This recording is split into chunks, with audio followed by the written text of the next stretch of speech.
Let's focus in on Jet Airways. The conference call is currently underway, where we have Vinay Dube and various other executives in the management level speaking. Let's start. Balance sheet stood at 8,411 crores, or roughly $1.16 billion, a reduction of approximately 200 crores in the quarter.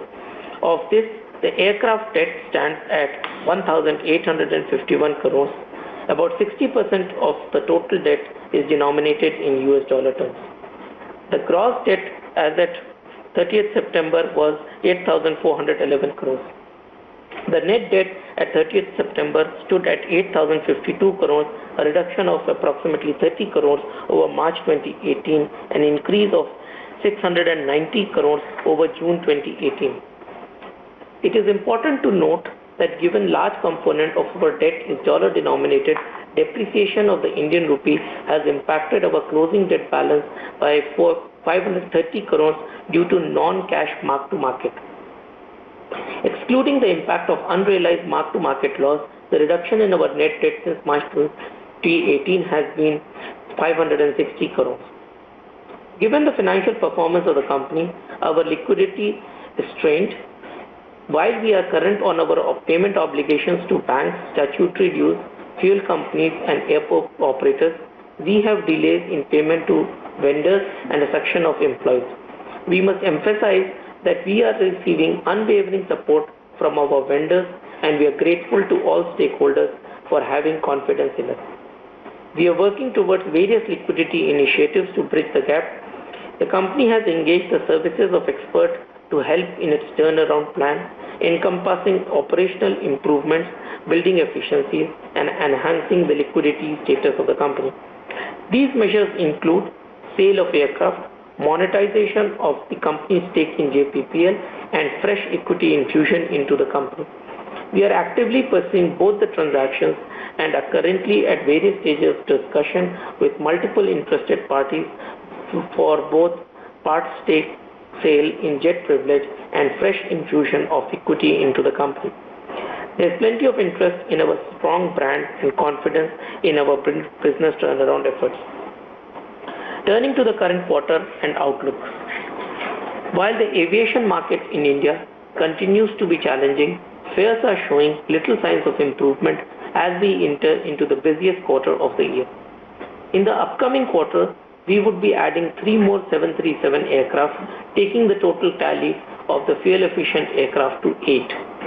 As mentioned in earlier call, we are strengthening our network with additional departures out of Tier 2 and Tier 3 cities to connect to metro cities in this effort. We have connected Indore to 14 cities on our network. On international front, we are introducing daily non-stop flight between Pune, Singapore, which will enable our guests to connect to more destinations beyond Singapore like Brisbane, Jakarta, Nadi, to name a few. With overwhelming response to our existing services between Delhi and Singapore, we intend to start a third frequency on this sector to cater to the demand of our guests. We have also started our fourth daily frequency between Delhi and Dubai to strengthen our network in the Gulf market. Let me now open the call to questions.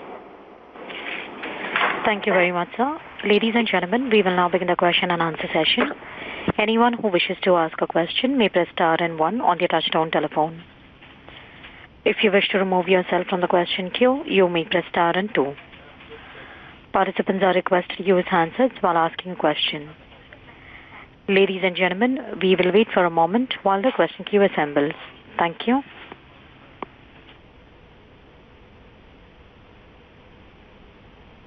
The first question is from the line of Ronald Dalal from Ambit Capital. Please go ahead.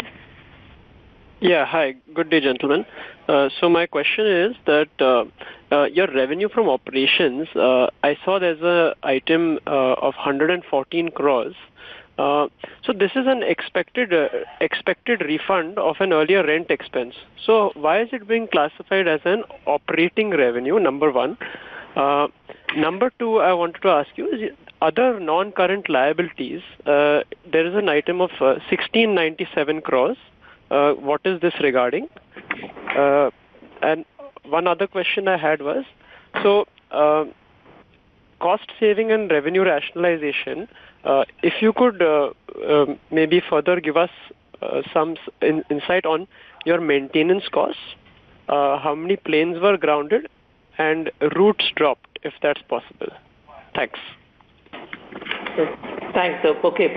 So to give you the perspective, in terms of your first point about the 117 crores on account of lease incentive, 111 crores, which includes basically what happens is we have taken 8 737NG aircraft in the last year, which was not covered under the PBTH arrangement, and from now on we have covered into the PBTH arrangement. So whatever rentals has been paid, maintenance rentals have been paid in the past, has been recovered. So therefore it is classified as an operational revenue.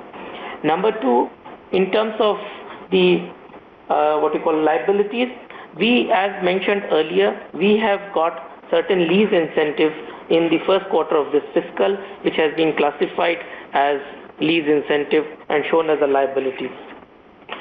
The third part, which you talked about, the maintenance cost, basically we have been doing and focused on our maintenance cost reduction and various cost initiatives, which we clearly demonstrated that on a plan of 12 to 15% non-fuel cost reduction over the 10 to 12 quarters, we have been able to demonstrate on the same FX basis that we have delivered in this quarter 2.94, which reflects 9% reduction against the plan, which is going to be delivered by the 12 quarters, as we have working on the various initiatives like maintenance cost reduction, selling distribution cost reduction, and other productivity related efficiency and improvement in cost.